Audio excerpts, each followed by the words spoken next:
আসসালামু আলাইকুম আরহামাতুল্লাহি ওবারাকাতুহ নাহমাদুহু ওয়া নুসাল্লি আলা রাসূলিহিল কারীম ওয়া আলা আলিহি ওয়া আসহাবিহি আজমাইন।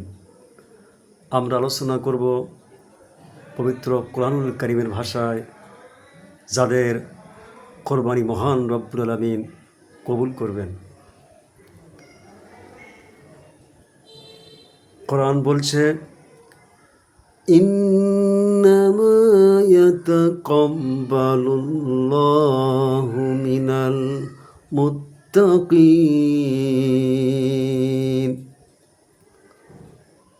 প্রকৃতপক্ষে বাস্তবিক পক্ষে আল্লাহ তাআলা সেই সব লোকদের কোরবানি কবুল করেন যারা জীবনের প্রতিটি ক্ষেত্রে মরে মরে বাঁকে বাঁকে, এমনকি কোরবানি করার ক্ষেত্রেও তাকে অবলম্বন করেন, অর্থাৎ মুত্তাকিদের দোয়া, মুত্তাকিদের কোরবানি আল্লাহ কবুল করেন।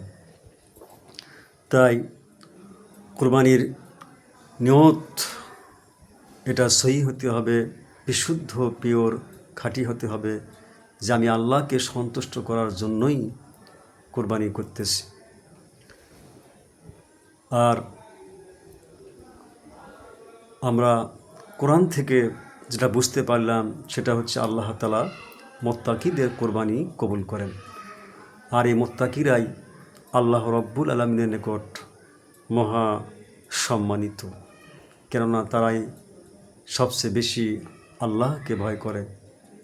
এজন্য আমরা যারা কোরবানি করতেছি, আমরা এই নিয়ত রাখব আল্লাহর সন্তুষ্টির জন্য, আল্লাহকে ভয় করে যেন আমরা আমাদের কোরবানি করতে পারি, এবং আমরা যেন জীবনের প্রতিটি ক্ষেত্রেই আল্লাহকে ভয় করতে পারি। তার কারণ কোরবানির গোশত এবং রক্ত আল্লাহর কাছে পৌঁছে না, আল্লাহর কাছে পৌঁছে কেবলমাত্র তাকওয়া। তাই আসুন আমরা প্রকৃত তাকওয়া অর্জন করি, বিশেষ করে যারা আমরা কোরবানি করব। আল্লাহ রব্বুল আলামিন আমাদেরকে তৌফিক দান করুন, যাতে আমরা কোরবানি সহ জীবনের প্রত্যেকটি ক্ষেত্রে ইবাদতে আল্লাহকে ভয় করতে পারি, প্রকৃত মুত্তাকি হতে পারি। আসসালামু আলাইকুম ওয়া রাহমাতুল্লাহি ওয়া বারাকাতুহু।